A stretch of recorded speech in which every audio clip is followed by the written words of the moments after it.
नमस्कार, मैं डॉक्टर राकेश पाठक। दोस्तों, आप जानते हैं कि पश्चिम बंगाल में विधानसभा चुनाव होने वाले हैं। यद्यपि अभी चुनावों की तारीखों का ऐलान नहीं हुआ है, लेकिन सभी पार्टियां चुनाव के लिए कमर कसना शुरू कर चुकी हैं। भारतीय जनता पार्टी और प्रधानमंत्री नरेंद्र मोदी का सबसे बड़ा टारगेट है पश्चिम बंगाल की सरकार से तृणमूल कांग्रेस और ममता बनर्जी को बेदखल करना। इसी के चलते अब बीजेपी की तरफ से चुनाव की रणभेरी बजा दी गई है। लेकिन मजे की बात यह है कि चुनाव की यह रणभेरी पार्टी के किसी नेता की तरफ से नहीं फूंकी गई है, बल्कि प्रधानमंत्री और भारतीय जनता पार्टी की शह पर इस चुनावी शंखनाद को करने का काम देश की महामहिम राष्ट्रपति द्रौपदी मुर्मू के जरिए करवाया गया है। एक कार्यक्रम में पश्चिम बंगाल गई राष्ट्रपति द्रौपदी मुर्मू ने पश्चिम बंगाल की सरकार और ममता बनर्जी पर अपने अपमान का आरोप लगाया है। उनके आरोप के जवाब में मुख्यमंत्री ममता बनर्जी ने भी जवाबी हमला कर दिया है। उन्होंने राष्ट्रपति भवन पर और राष्ट्रपति पर राजनीति करने का आरोप लगाया है और ये पूछा है कि आदिवासियों के सम्मान की बात करने वाली राष्ट्रपति देश भर में आदिवासियों पर हो रहे अत्याचार के समय चुप्पी क्यों साध कर रखती हैं। दूसरी तरफ राष्ट्रपति के अपमान को लेकर प्रधानमंत्री नरेंद्र मोदी, उनके मंत्रिमंडल के तमाम साथी, तमाम मुख्यमंत्री और पूरी भारतीय जनता पार्टी ने ममता बनर्जी पर हमला बोल दिया है। बीजेपी और पूरी सरकार ममता बनर्जी और पश्चिम बंगाल की सरकार पर राष्ट्रपति का अपमान करने का आरोप लगा रहे हैं। आइए ये पूरा मुद्दा क्या है, इसे सिलसिलेवार समझने की कोशिश करते हैं। दरअसल इंटरनेशनल संथाल काउंसिल नाम की एक संस्था ने एक संस्थाल कॉन्फ्रेंस के लिए राष्ट्रपति द्रौपदी मुर्मू को न्योता दिया था। कार्यक्रम का आयोजन हुआ पश्चिम बंगाल के सिलीगुड़ी शहर में।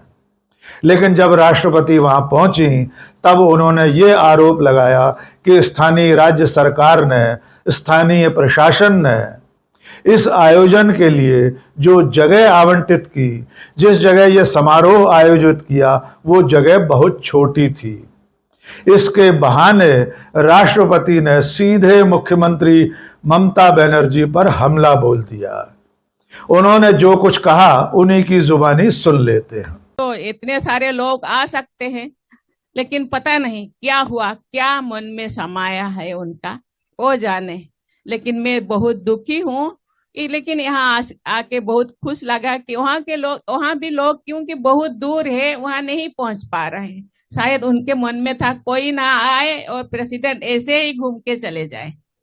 आज उनका मन में ऐसा है तो फिर वो भी धन्यवाद है, क्योंकि जनरली देखा जाए तो प्रेसिडेंट आते हैं तो चीफ मिनिस्टर भी आना चाहिए, मंत्री भी आना चाहिए, लेकिन चीफ मिनिस्टर मैडम भी आए नहीं और गवर्नर का तो तबादला हो गया है तो वो नहीं आ पाए। लेकिन क्योंकि डेट पहले से फिक्स था इसीलिए मैं आ गई। लेकिन कोई भी बात नहीं, मैं आप लोगों को बहुत बहुत धन्यवाद देना चाहती हूँ। 2 मिनट में आप इतने लोग, हजारों लोग यहाँ उपस्थित हुए। आपने सुना कि राष्ट्रपति कह रही हैं कि वे भी बंगाल की बेटी हैं, ममता बनर्जी उनकी छोटी बहन की तरह हैं, लेकिन न जाने क्यों वे उनसे नाराज हैं। इसलिए न तो वे उन्हें रिसीव करने के लिए आई और न ही इस आयोजन के लिए कोई बड़ी जगह आवंटित की गई। राष्ट्रपति ने ममता बनर्जी पर बहुत गंभीर आरोप लगाते हुए कहा कि वे उन्हें बंगाल भी आने नहीं देती हैं। जैसे ही राष्ट्रपति का यह बयान सामने आया, ममता बनर्जी ने इसका जवाब तुर्शी बतुर्शी दे दिया। ममता बनर्जी ने कहा कि महामहिम राष्ट्रपति महोदया, कृपया अपने पद की गरिमा का ध्यान रखें, राष्ट्रपति के पद को राजनीति में न घसीटें।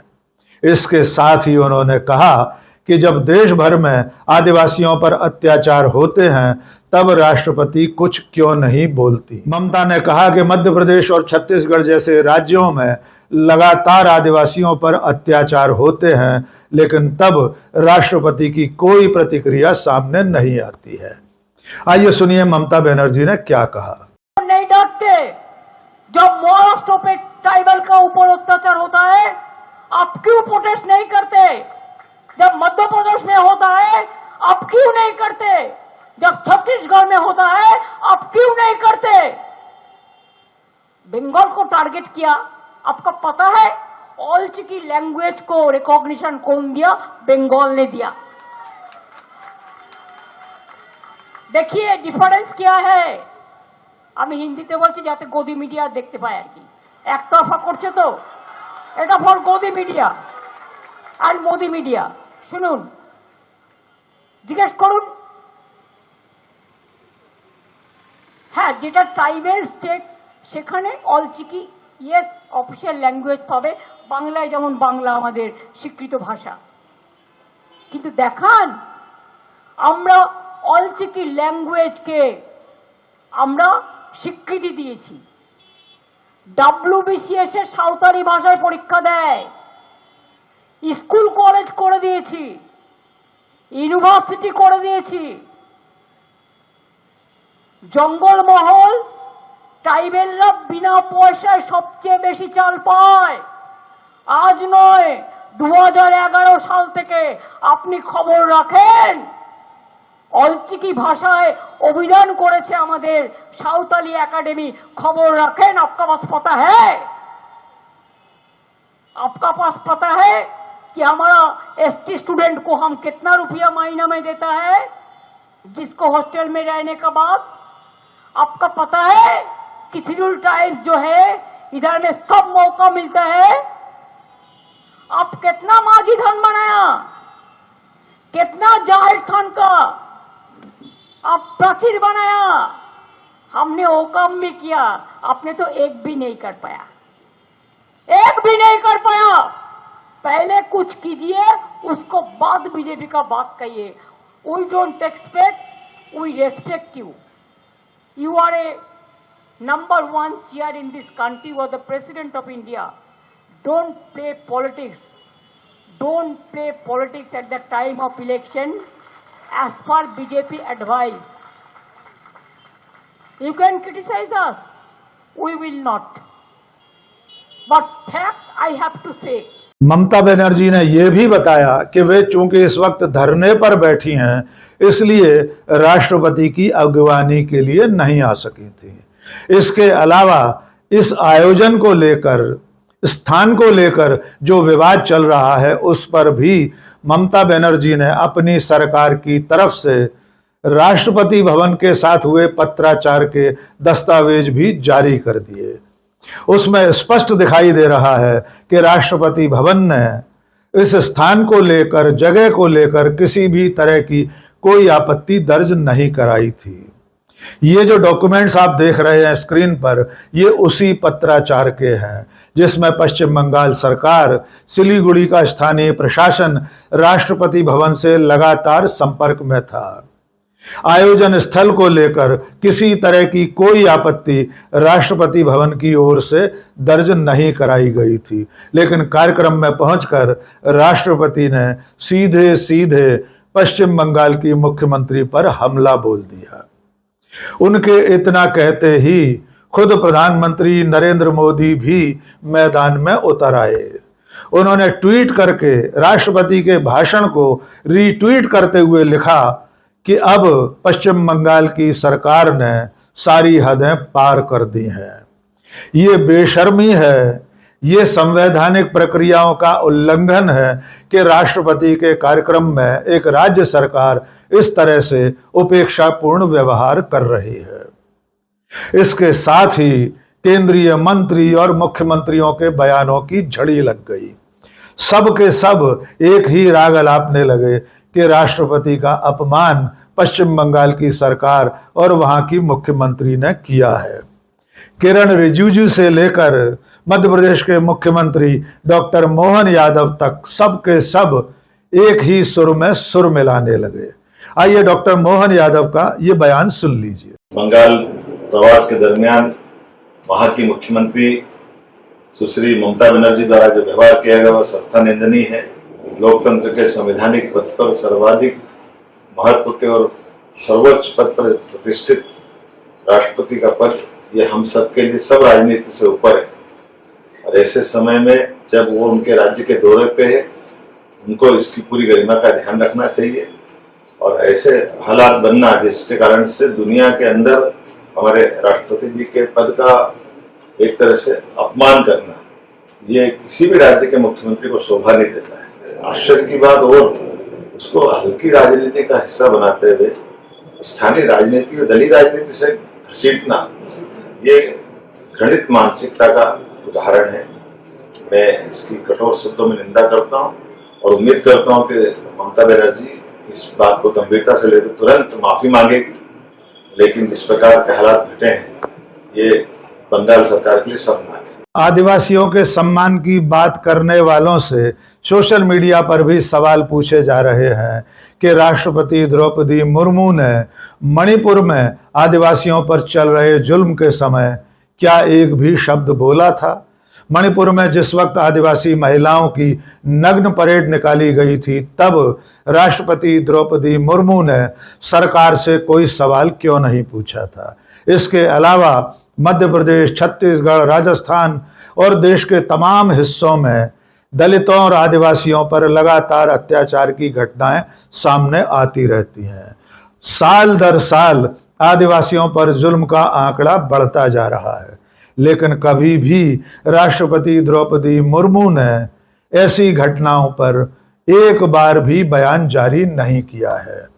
लेकिन पश्चिम बंगाल में तृणमूल कांग्रेस की सरकार है, एक विरोधी पार्टी की सरकार है, इसलिए राष्ट्रपति द्रौपदी मुर्मू भारतीय जनता पार्टी के हित में चुनावी संभावनाओं के लिए इस तरह का बयान दे रही हैं। जहां तक राष्ट्रपति की अगवानी और उनके सम्मान का सवाल है, सोशल मीडिया पर कई जानकारों ने कुछ ऐसी घटनाएं याद दिला दी हैं जिनमें केंद्र सरकार ने, नरेंद्र मोदी की सरकार ने राष्ट्रपति के साथ क्या सलूक किया था ये साफ हो जाता है। सबसे बड़ी घटना है देश के नए संसद भवन के उद्घाटन समारोह की। इस समारोह में राष्ट्रपति द्रौपदी मुर्मू को मोदी की सरकार ने औपचारिक रूप से भी न्योता नहीं दिया था। नए संसद भवन का उद्घाटन खुद प्रधानमंत्री ने किया था, जबकि देश के लोकतांत्रिक ताने बाने का सर्वोच्च शिखर होने के नाते, संसद भवन की मुखिया होने के नाते, संसद की सर्वोच्च पदाधिकारी होने के नाते राष्ट्रपति को बुलाया जाना अनिवार्य था। इसके अलावा अयोध्या में भगवान श्री राम के मंदिर के उद्घाटन में भी महामहिम राष्ट्रपति को न्योता नहीं दिया गया था, वहां भी प्रधानमंत्री खुद मौजूद थे। और इसके अलावा अभी पिछले साल ही जब राष्ट्रपति उत्तर प्रदेश के मथुरा में गई थी तब न तो उत्तर प्रदेश के मुख्यमंत्री ने उनकी अगवानी की थी और न ही राज्यपाल ने। इसलिए ये एक सामान्य प्रोटोकॉल है कि राष्ट्रपति किसी राज्य में जाएं तो वहां के मुख्यमंत्री और राज्यपाल उनकी अगवानी करते हैं, लेकिन ये अनिवार्य नहीं है, ये सिर्फ एक परंपरा है। अगर राष्ट्रपति किसी प्राइवेट संस्था के कार्यक्रम में जा रही हो तो उनकी व्यवस्था के लिए राज्य सरकार सारे इंतजाम करेगी, ये उसकी जिम्मेदारी है। लेकिन अगर मुख्यमंत्री किसी अन्य कार्यक्रम में पहले से व्यस्त हैं, जैसे ममता बनर्जी धरने पर बैठी थीं, तो धरने से उठकर राष्ट्रपति की अगवानी करना अनिवार्य नहीं था। लेकिन जिस तरह चुनाव की बेला में राष्ट्रपति ने एक राज्य सरकार पर, वहां की मुख्यमंत्री पर निशाना साधा है, वो सीधे सीधे एक राजनीतिक हमला माना जा रहा है। आपको याद होगा गुजरात विधानसभा के चुनाव से पहले भी राष्ट्रपति के गुजरात में दौरे करवाए गए थे। तब उन्होंने कहा था कि पूरा देश गुजरात का नमक खाता है। उस बयान को भी भारतीय जनता पार्टी के हित में माना गया था और अब एक प्राइवेट संस्था के कार्यक्रम में राष्ट्रपति का स्थान को लेकर, समारोह स्थल के छोटे होने को लेकर जो आपत्ति दर्ज कराई गई है, जिस तरह से उन्होंने उसके लिए मुख्यमंत्री को जिम्मेदार ठहराया है, जिस तरह वे उसे राष्ट्रपति और आदिवासियों का अपमान बता रही हैं, वो सीधे सीधे एक राजनीतिक बयान ही माना जा रहा है। और खास तौर से ममता बनर्जी ने जिस तरह इसका करारा जवाब दिया है, उससे ये लड़ाई अभी थमती हुई दिखाई नहीं दे रही। जैसे जैसे बंगाल का चुनाव करीब आता जाएगा, बीजेपी, मोदी और ममता बनर्जी के बीच तकरार तेज होती जाएगी। लेकिन इस चुनावी लड़ाई में राष्ट्रपति और राष्ट्रपति भवन की भूमिका शामिल होना सचमुच चिंता की बात है। आज के इस वीडियो में बस इतना ही। बहुत बहुत शुक्रिया। जय हिंद।